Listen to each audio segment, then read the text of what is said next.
You know, they say, and you know, I don't know who they are, but they say the Earth is 4.5 billion years old. The last piece I saw was 4.6. So take the 0.1, take it short.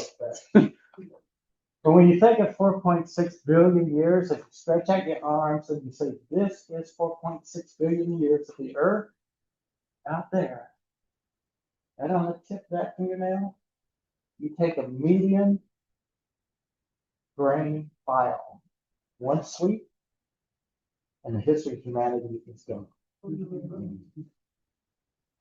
That piece of recognizing that that's what it is that we live in an era where we have been taught that this is the most important thing, that is what it is. In reality, this we are.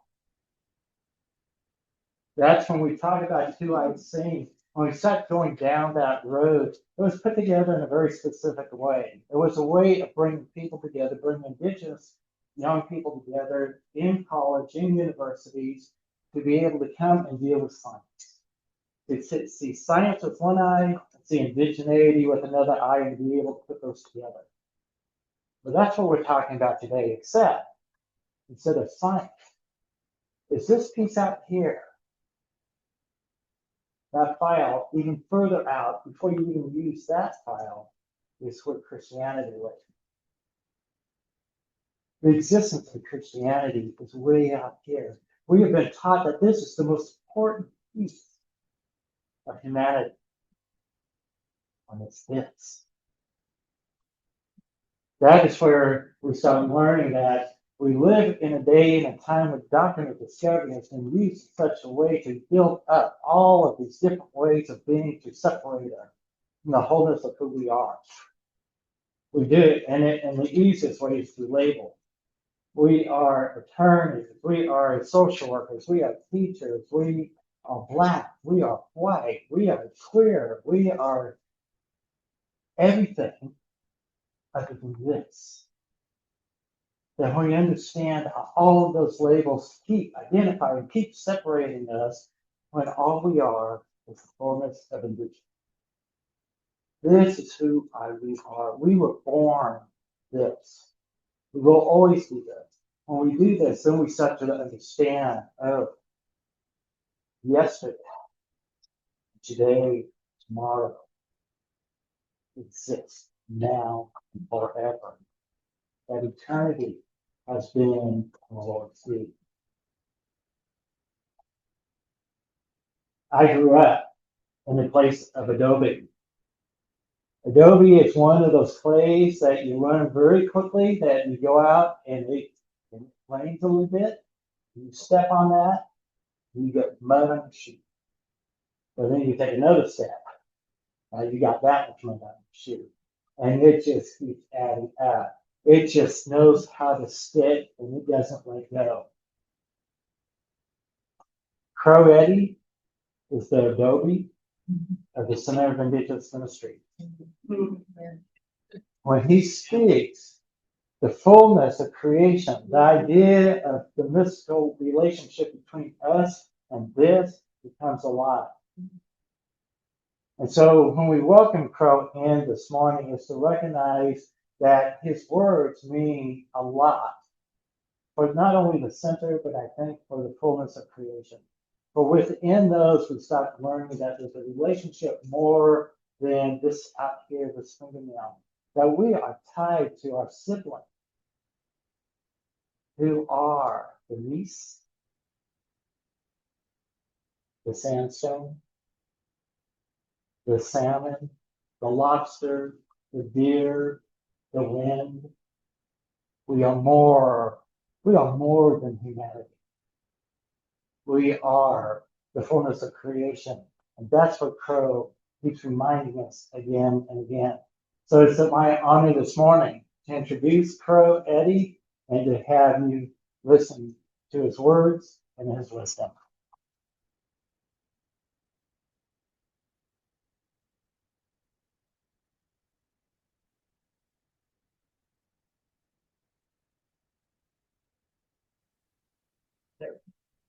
Hey everyone, good morning. Morning. Great to be with everyone today. As David mentions, my name is Crow. I'm a member of the Mi'kmaq Nation, and today I'd like to start speaking with you about two-eyed seeing in a little more depth. Um, before I get to that. The we call these conferences, and they've been going on for several years now, Winter Talk. And I was just as I was going through things, I found that very interesting because here we are in the winter sharing stories, and traditionally with my people, I was taught that you would tell stories only in the winter time because in the summertime, the mosquitoes will hear you and they will go tell the other animals you're talking about them. So I just thought, how perfect is that? I mean, we have a lot of a few definitions of why we're called winter talk, but I thought that one was quite perfect. Um, Two-eyed seeing, or what we say in our language is eduaptamunk, eduaptamunk, um, was created by a very respected Mi'kmaq elder, Albert Marshall from Eskasoni First Nation. And basically, when we're looking at two-eyed seeing, we are looking at we want to look at the world through one eye using the strength of indigenous knowledge and the other eye using the strength of Western knowledge, combining these two together. I mean, something that has been more than robbed from you as well as me over the generations of colonialism that has taken place. Um, it, it, it's uh, it's an interesting thing that geography really really defines culture. So if you look at any culture around the world, their food, their clothing, their dress, their habits, these things are related to their geography. So without two-eyed seeing, I think we're really missing out. We've been here 10, 12, maybe more thousands of years observing nature and living with the land. And through that, we have gained a knowledge of how the land works. The same, not just with Mi'kmaq, but with the other nations of North America. So we're talking about excuse me, my cat's being a nuisance. We're talking about an understanding that developed over thousands of years about the land we live in. So to not have that strength, to not have that as one eye of seeing, we're really how can I say blind to what's going on. You'll have to excuse me for a second. Cats. There, I saved her anyway. Um, Yeah, so that being said, um, we might be curious about, well, what are some of the applications of two-eyed seeing? Now, this is being actually used here in Mi'kma'ki, or you may know it as Nova Scotia. That's where I'm coming to you from, and it's been used in in health situations, in the fishery situations, and in education situations. Um, one of the main areas is environmental management. Now that makes a lot of sense, seeing that we've had such a connection with the environment for so long now that we've been recently working hand in hand with the fishery department here, and this has really helped to develop a more sustainable fishing operations in this province. Anyway, as we can look at both the Western strength and the Indigenous strength of knowledge in these areas, and how they work together. Um, it also, two-eyed seeing, works in the spiritual environment as well. Somebody once said to me being a Christian, you can't ride in two canoes. And I thought this was amusing, but it really gave me a lot to think about. And I found no conflict between my Mi'kmaq spiritual teachings and the teachings of the church whatsoever. So this is very interesting, where two-eyed seeing really comes together. You may realize, you may know, I think it was the same in the United States, that our practices, our spiritual practices, ceremonies, and so forth were banned. And it was quite serious ban. It wasn't a slap on the wrist. You could actually be imprisoned for any types of native practices. One elder that I knew shared with me that when she was a girl, so we're talking not too long ago still, that when she was a girl, she remembers a strange smell in the house sometimes in the middle of the night. And what she found out later on was that this strange smell, her parents were smudging and having ceremony, but they were doing it in the middle of the night because in their reservation, the priests would come around in the daytime and checking up to make sure that nobody was involved in any of these practices. So this is going back to probably the early 1960s. This is still going on. It's frightening to think of. So again, I come back to the fact that we've all been kind of robbed of working together and sharing these strengths, these knowledges that we both have, um, and yet they complement each other so much. In the spiritual realm, especially in the Christian world, the native population of North America is starting to look at the Bible as, what does it mean to us?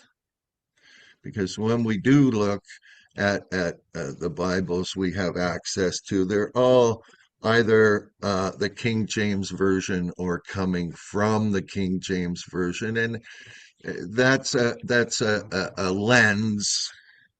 It's a Bible constructed under the lens of British people at a specific time in history.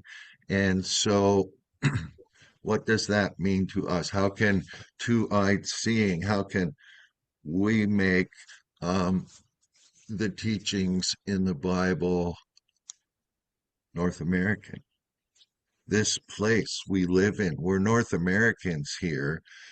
Whether you're native or your ancestors came from Italy or England, now we lived here. We're North Americans. At one point in my life, I was being an artist. I was hired by a woman and to work in a school that she was teaching at, where most of her students were black students, and she found that the clothes they were wearing weren't keeping them warm, that a lot of things that they were involving themselves with uh, weren't suitable to North America. She actually ended up writing her thesis on geography and culture.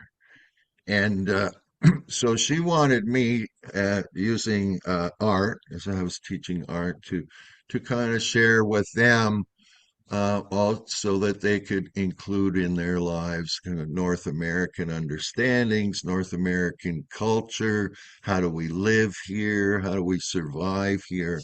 And so this is an example of two-eyed seeing long before Albert Marshall had actually coined the phrase and formalized it as something that we should be looking at. Um, Back to the spiritual realm, I was looking at Romans 8:19. Paul says, "For the creation waits the eager longing for the revealing of the children of God." And he also refers to creation is is in bondage to decay. And I think we're all aware of this. We're all aware of what's going on in the environment around us, from the larger issues like global warming to the fact that I live in a province that's always survived by fishing. The fish are disappearing. The wildlife is disappearing. Something I like to share. I think that people who reside in cities don't see this firsthand. People in rural communities are closer to what's actually going on here in North America in nature. That, as Paul said, it is in bondage to decay. So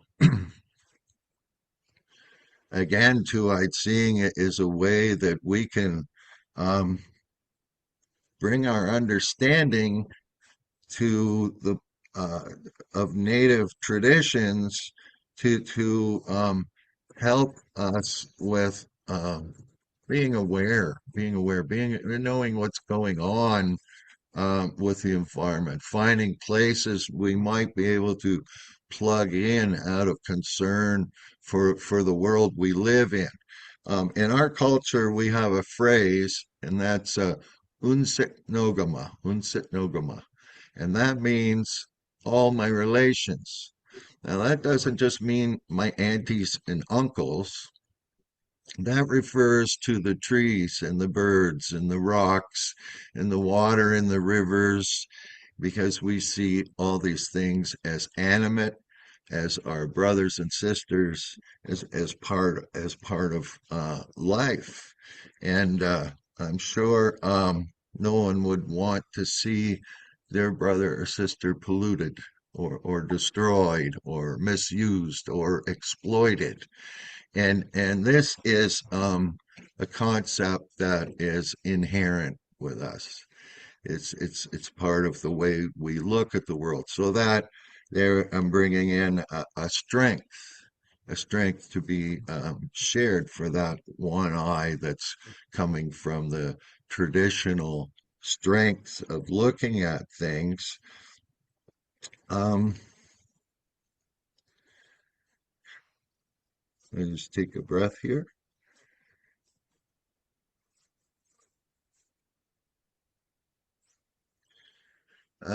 Another tradition I'd like to share with everyone.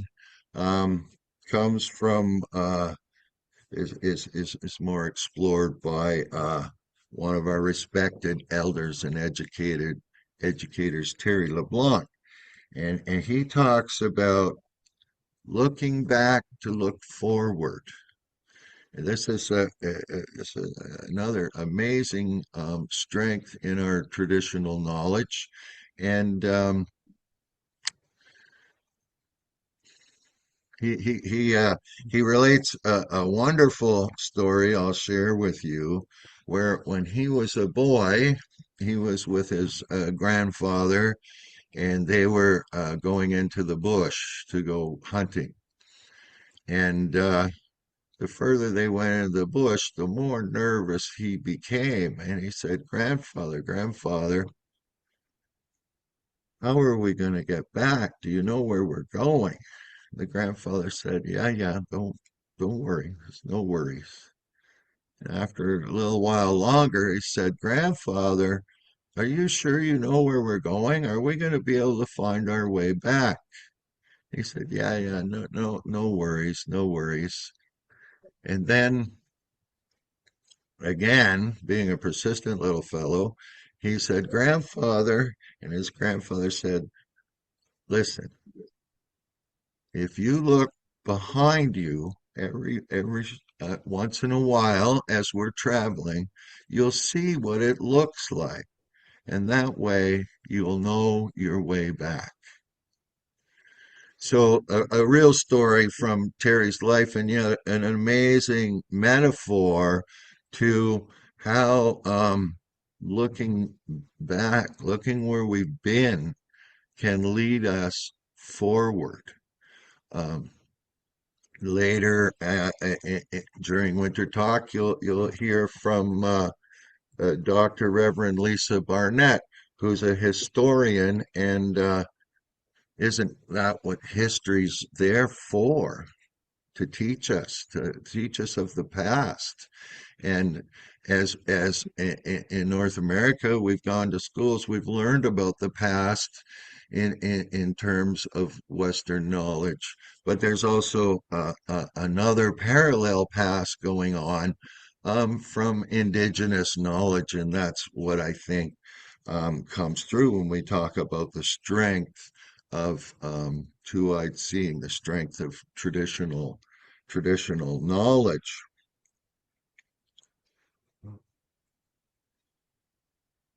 Um, so just outlining some of the traditional ideas to share with you and give you some kind of insight into some of the things that excuse me that we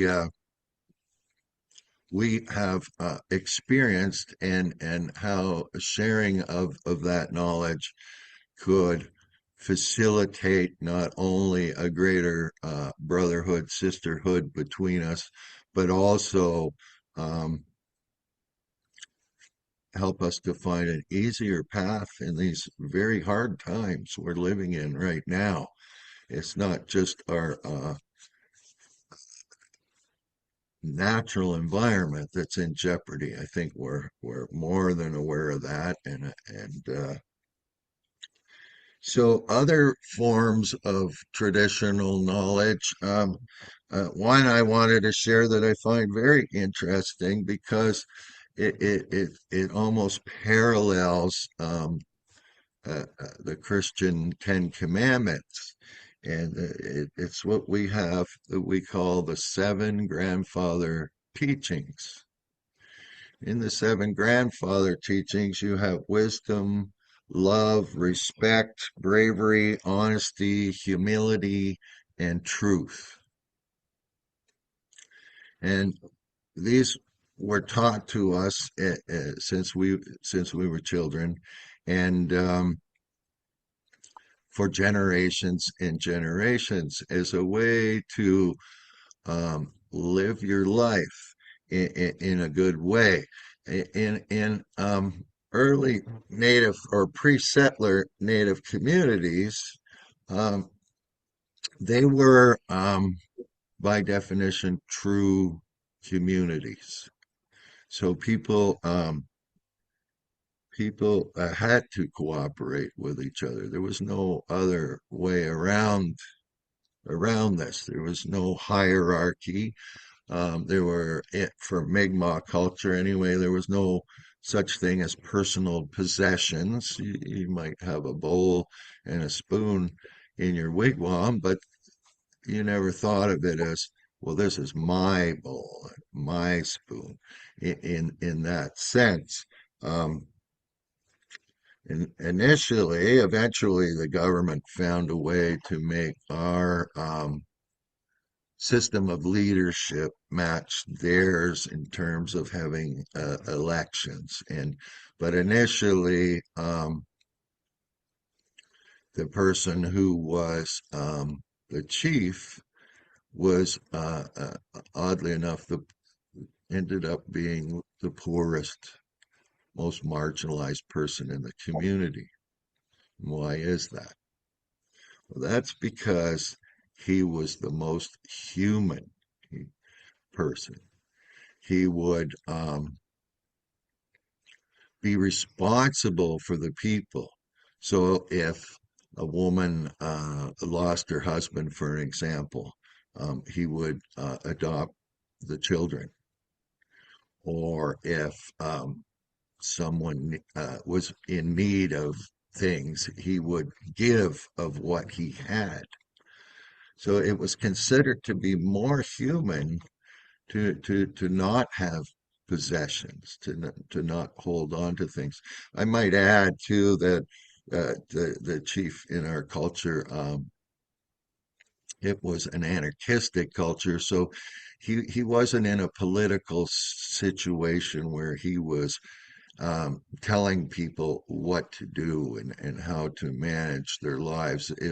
If the chief said, "Well, we're gonna move everybody's teepees to the other side of the river," everybody would have just shrugged and laughed and took it all in good humor because chiefs they didn't have that kind of power.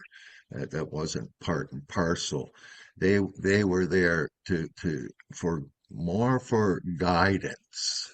People would come to them for guidance or if they needed to organize for a hunt or organize against a threat, then the chief would come into play in that. So very, very different society than we're used to today. Um, Also, if you look at our language system, it was a verb-based system, a very poetic, being a verb-based system. So what that means is that nothing was fixed. There was no concrete thing in the world. Everything was in flux constantly. The word we have for black is means a rough translation is it's being black. So that the color blackness is a transition. Nothing's fixed, and that goes on with the colors of the four directions, white, yellow, red, and black. All our colors are transitional words, and the same with if we look at the word for green, that translates as like like the pine tree. So if you were describing a rock with moss on it and you wanted to say it was green, well then you would be saying that the rock has moss like a pine tree. And so everything is in flux, everything is changing, but we were living in nature, and nature is constantly changing. Nothing is static. That just puts a completely different perspective on what's around us and what we need to have. And again, it comes back to possessions and what's mine and what's yours. Is that necessary in a world where everything is in flux? So rather than taking these concepts and having that idea, let's go back to grassroots. We'll move out of our houses and we'll all live in teepees. It, the two-eyed seeing is ahead of that or forward of that. Is that we live in this Western world now. Um, why not combine the two ways of seeing into this world? And this in North America, we're looking at, well, what are the traditional North American ways of seeing? How do we see North America? Um, the things that we deal with. We just had a snowstorm last night, so there's something North American that I deal with, and I'm sure um, my brothers and sisters in Florida don't really have that much of a concept of what that feels like. So, and so you could see how as we move around the continent that things change for us, and yet these things come from here. They're not coming from Europe, or they're not coming from what the Western tradition teaches. So combining the native strengths and the Western strengths helps us to move forward. We're looking back to move forward, just like that boy worried about being lost in the woods. We have to move back to move forward. Um, our language. I got some notes here. Yeah, and just a little bit about what I'm involved in here. As David mentioned, a co-moderator for the Center for Indigenous Ministries, and I'm also an artist. I've been an artist exhibiting all my life, and I have had our native spiritual teachings from the elders. I've been out on three-day fasts. And if you can imagine that, no food, no water for 3 days, no books, no nothing but a tent to keep the bugs off. And it's quite a spiritual sacrifice and spiritual experience. Um, so as the elders took me through things like the fast and the sweat lodge, that eventually I was given permission to be a healer and use my knowledge. So I am currently running a healing circle out of Milton Christian Church. So it was a church I was attending, and then with some discussion, this arose. So very interesting, and I am very thankful for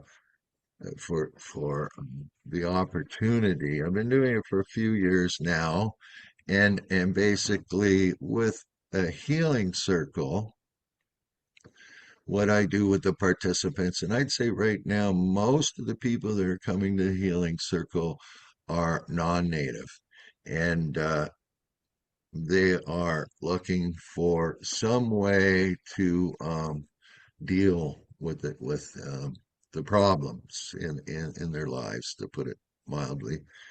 Um, so in a healing circle, we sit in a circle, thus the word, and I have an eagle feather that was presented to me, so that is passed around the circle.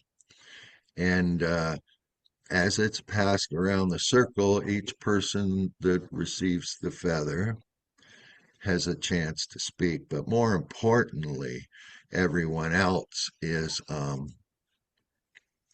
required to listen because we really can learn so much by listening to each other. And I guess that's what we're going to be doing for the next 2 days, which is truly wonderful. So, in this process of a healing circle, I will um, percolate conversation by introducing the seven grandfather teachings or some of the medicine wheel teachings.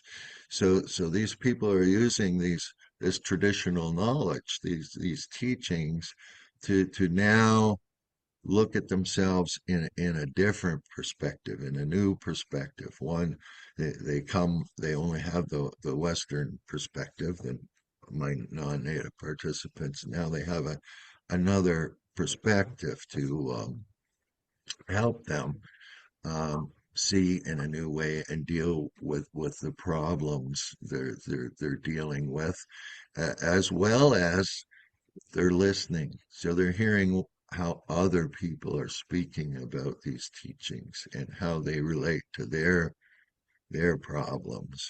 And so I've never thought about it before, but I really find the healing circle is a good example of two-eyed seeing in action in healing. It's really it's really well, I see a lot of people making a lot of improvements. So I'd say I see it in action and it's working. So and we can imagine how it could be working with the environment, or we could imagine how it could be working with our Christian faith. I mean, my parents' day when they were attending church for most congregations in North America, it was quite sin related and fire and brimstone related, and we can see today, especially with disciples of Christ, that these perspectives have evolved. They're in flux. They have changed, and we're looking now more as a justice ministry, which is just amazing, and isn't two-eyed seeing just another part of that? In that, what can we gain from looking at things in a traditional fashion? I think I covered everything I wanted to share with you today, but I can go on forever. Um, so yeah, two-eyed seeing is being practiced today in Mi'kma'ki, Nova Scotia, in integrative science, fishery management, education, and environmental management. So it's actually in action and being explored and working here. Um, the fact that we've called this winter talk, or put it under the heading of two-eyed seeing, I hope that everyone here can try to see, as everyone's speaking, how that will work for them. Um, of course, the knowledge I've shared with you today, it's ephemeral. And what I suggest is, if you want to be more involved in the concept of two-eyed seeing, is to look at the traditions of the peoples in your area. I'm speaking as a Mi'kmaq, and our teachings are Mi'kmaq teachings. We grew up in the environment here, but as we went, if we go to the Midwestern United States or other parts of North America, we'll find there are variations. I know with the medicine wheel, which just I find very strong, is that we talk about the four colors of the medicine wheel, northeast, south, and west, or white, yellow, red, and black. And what really captures me here is that not only do most nations in North America have the medicine wheel, they also do in South America. So how old is that? How archetypal is that, the medicine wheel? And was leading to about we live in different areas. I know in some parts of the western U.S., the medicine wheel has blue instead of the black. In some places, the order of the colors to the directions is different. So our traditions, like the Mi'kmaq language, is in flux also. And wherever you are in North America, you're going to be picking up different traditions. I have been to ceremonies where I smudged. I don't know, for those of you who don't know what smudging is, we burn sage usually in a shell and put the smoke over ourselves, part of a cleansing ritual. But I've been to ceremonies with members of different nations, and I observe that we all do it differently. The people smudge differently, and that's one beautiful thing about the native spiritual practices is there is no dogma. You're not doing it wrong. You can't be doing it wrong, and that's one of the things that I fell in love with the disciples of Christ was because in the doctrine of the church, there is no dogma. We're all free to interpret the Bible in the way we see it, and I think that's a huge step in Christianity and what's offered to the participants of our churches. So, um, I hope I've percolated you somewhat. I would really like to have a bit of a discussion with everyone at this point. Um, see what you think, or any questions that may have stuck in your brain. I was going to mention at the beginning, you need a pencil to write it down, because I know by the time I get to the end, I forget questions I had at the beginning. So, yeah, let's open this up to a discussion. Now, I noticed when David was speaking, his voice kind of, as he walked away from that desk there, his voice kind of, I couldn't hear it as well. So maybe if you have a question, that would be the place to be. I wonder if the angle of the camera changes the mics that are used, because when it was a different orientation, we heard better. Yeah, we're going to have to allow the people to see the face of the speaker, not the back. Yeah. Yep. And I think we're getting everybody in that line. I think that be on. Yeah, we're getting feedback. On crows. Yeah, like you put the chat. All right.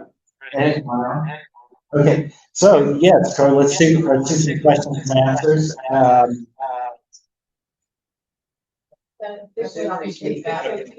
Ro, could you mute when we're talking?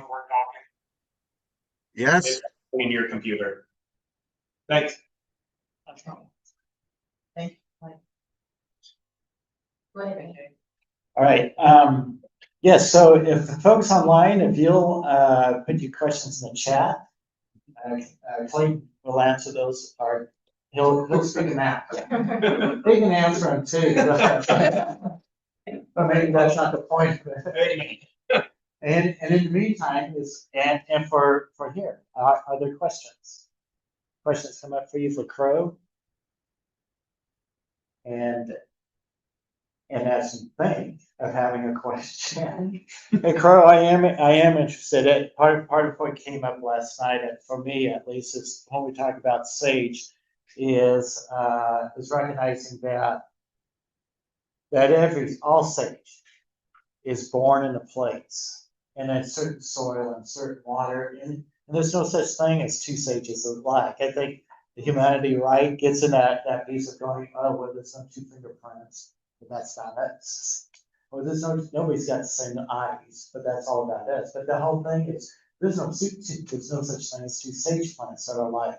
So can you talk to us a little bit about the idea of place and sage and the idea of smudging? Because I like that piece of what you talked about, that nobody smudges alike, but there seems to be something that makes sense in that. Okay, David, I caught about half of your question. Could you ask that again?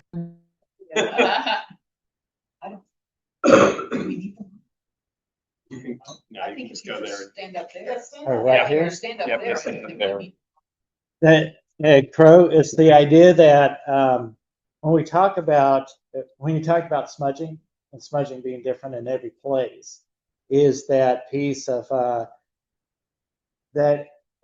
isn't it something that's very natural? Because isn't every piece of sage, every sage plant is different to the soil that it's raised in, the water that fills it. So I'd just like to hear more on your thoughts there on smudging and sage and the way we do that. Yeah, that's really interesting question, David. That as each person smudges differently, in each area, the sage they're using is a different plant, not a different species. Um, there's over 300 and something sages in the world. In fact, those crazy pottery chia pets that used to be on the market, or maybe still are, that chia is a sage. We don't smudge with chia pots. But it's usually buffalo sage or what people more commonly call white sage. It I think it's preferred because of the aromatics of that particular sage. And we don't smudge with cooking sage. There is a sage natural to eastern, the eastern United States, eastern Canada, and we use that sage, as the elders taught me, use the medicine from the area you live because, and that means all the medicines, plant medicines, because that's where you grew, that's where they grew, everything's created to work together. That's but also what I think is that um, we don't just smudge with sage. That I'm sure a lot of people have heard of sweetgrass. We also smudge with sweetgrass if that's something from your area. Now, with Amazon, of course, you can live anywhere and get sweetgrass, but traditionally, according to the teachings of the elders, that we use what's from our area. Sweetgrass does grow here where I am, as well as when I lived in Quebec. Sweetgrass grew there. Um, there are sometimes with very serious ceremonies, we'll use what we call the four sacred medicine. So that's cedar, sage, sweetgrass, and tobacco. We don't much with tobacco or cedar on their own or individually like we do with sage and with sweetgrass. Thank you, Crow. Anything online? We had a comment from Larry. Larry said that he appreciates the reaffirmation of what grandfather Roy Wilson Cowlitz taught about how no one medicine wheel is the right one, that each has its own purpose for the tribe it represents. He also spoke about the two-legged, four-legged, winged, creepy crawlers, plant people, and stone people. All are relations. And I'm going to apologize for my pronunciation.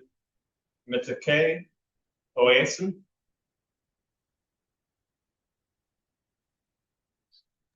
Takio Yasin. Okay. It's Lakota. I'd just like to say thank you for pointing that out, Larry. It's so important to our culture, and I think it's so enlightening for people who aren't of our culture. Is that's the case? There is no dogma, and that our spirituality and our teachings are specific to the nations that they are practiced in. Yes, in the back. So yeah. I think it's fascinating what you talked about that two-eyed seeing, because we came across from the Navajo tribe 4-direction wellness program, and that takes the traditional Navajo teaching, because it became a part of Indian Health Service in the Navajo area, Indian Health Service. And so we came across it at the same time in the town of Farmington. They had developed what they call 100% San Juan, which is kind of like a community program that was looking at how is it that we bring people that need the services, much more in line with, accessing services that are supposed to be provided, like transportation, housing, food, shelter. So we got two programs together, and they're going to work together. So there's the Western aspect of teaching, and the Indigenous aspect. Yeah, did you catch that, Crow? The gist of it, I caught enough of it to Okay, great. understand what you were talking about. And we see this happening more and more, which is just amazing. I have a friend who is an architect, and she just had a contract from the Canadian government to construct design a hospice that would be for a native community. And so she consulted with me, and so that it could be created not in the normal way a hospital is created, that there's hospice, a place where people are going to be removed from their community and stay to end their lives, would be more in keeping with an environment that would be acceptable to these native elders that would be in the hospice. And I think that's a very similar thing. Unfortunately, what I saw happening was as she designed things, I mean, it was somewhat what she designed, but how the government tends to work this is they hand the budget over to the contractors, and then the contractors building the building say, well, we don't have enough money to do this and we don't have enough money to do that.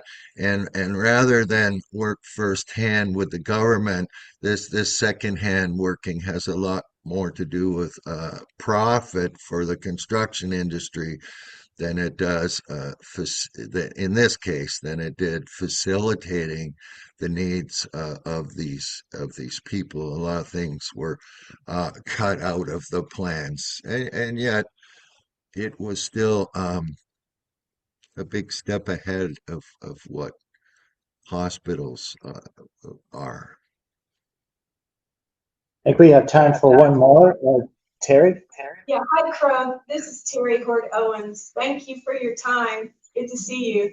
Can you talk a little bit more about, well, first of all, the healing circle and how that is working in your church, that this two-eyed seeing of us being able to see the beauty and the consistency, really, of native spiritual practice. So when you say healing, how are you defining it, and how are people engaging with you? And the second thing is the comment when you were talking about looking backward in order to get forward. There is an African concept called Sankofa that says you must reach back and bring the things from the past that you need with you in order to move forward. The Sankofa bird has its head turning backward, it's grasping an egg in its beak, but its feet are facing forward. And I'm just thinking of all the different ways in which a lot of Indigenous cultures, we probably would be not only two-eyed, but maybe three, four-eyed, because there are other Indigenous cultures in different parts of the world where Western culture really can be learning. I saw a video during my sabbatical down the youth rabbit hole. And these cooking specialists were talking about all the ways in which African American cooking had been proven to be more healthy, even though Western cooks had disparaged a lot of the contents of the food and how they prepare it. But talk about the healing circle. I'd love to get an idea of how we can learn from other cultures. I think that's really important for our church in particular. Yeah, I totally agree with what you say there about if we look at cultures around the globe, it's very interesting because all of our cultures around the globe that are um, still close to nature, not that far removed away from nature, or I hate to say it, polluted by Western culture, or maybe a better way to say it would be distracted by Western culture. We found with the Mi'kmaq culture that if we restructured the education program more to the way the students learned, that then the suicide rates went down, and their academics were more successful. So there is a thing. If you look at Deleuze and Guattari's A Thousand Plateaus, there's a part in there where they speak about nomadic thought versus state thought, and it really it really related to me, really resonated with me that that and by nomadic, I don't mean you have to move around. Some people, my people were semi-nomadic, but some people just stayed where they were. But I think when they're describing, when they're trying to describe or understand this dichotomy, they talk about the forming of the city state and all the things that did to consciousness that created what we know as state thought and nomadic thought being um, subverted by that, or nomadic thought being closer to nature, closer to the original people. They use the example of the city of one of the first cities, and of course they needed metal. They needed a lot of different things, and these things came from the nomadic people because they were out on the land and they had access to these things where the people in the cities, the city of which is considered the first city on the globe, they had to deal with things like create political systems to manage the people living in a city, and moving around of drinking water and removal of garbage and things like this.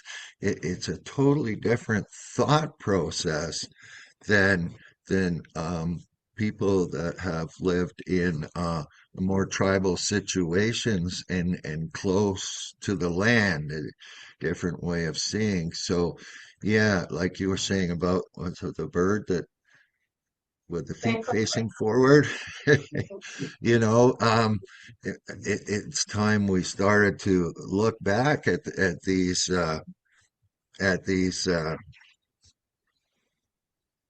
lost concepts that at one time all mankind would have had, and yet only the people that were left alone long enough managed to carry it on and maintain. It's interesting with my people because we are first contact people. So that means that the first Europeans came to us. And at the time Europeans were here in Nova Scotia, they were also in Florida. The people who are in Florida were first contact people. And what you see happening from that, because we've had 500 years of subjugation, whereas when you get into like Northern Ontario, the Ojibwe, they've had maybe 200, 250 years of subjugation. We consider the Ojibwe, or Anishinaabe as they're called now, to be our grandchildren. And what has happened is because we have been under the church for 500 years, that we law and the law forbidding our traditions, we lost so much, and over the last 50 years we've learned a lot back from our Ojibwe grandchildren. They were less polluted than us, so they were able to maintain some of the original teachings and then share them back to us. So it's kind of wonderful. Now, Terry, I didn't hear the first part of what you We had may not have mentioned. time, but at some point, maybe we can talk about how your, the healing circle, what's the healing? What are you seeking in that process? And maybe. Oh, okay, I got yeah. Yeah, the sound system, it's not great. Um, yeah, with the healing circle, it's what I say, spiritual and psychological. It's not about healing broken legs, or healing with the plant medicines, that kind of healing. So the people that come to me would have substance abuse problems. That's a big thing that I get, or deaths in the family that they're having trouble um, getting through or getting past and moving on, and other sexual abuse situations. So those are the types of things that we're working on, that the people bring. That's the type of healing that takes place for these people. Now, I've had one non-native woman coming to me now for 3, maybe 4 years, and the progress, it's like night and day. Now, I like to have a medicine keeper, and that means somebody in the circle is chosen to do the smudge and carry the sage around and smudge all the people when we start. And the progress she's made and the understanding she now has, that I had to pass that along and say, yes, you're going to be now you're going to be our medicine keeper, because we believe that you hand these things to people that prove they have the spiritual understanding to do that kind of thing. Now, she was a devout Christian. Um, Unfortunately, she never discovered disciples of Christ. I think she might have been better off, but she was in a congregation that was there were a lot of situations of judging, and even the minister was telling her, you can't do this, you have to do that, you have to be this way, that way.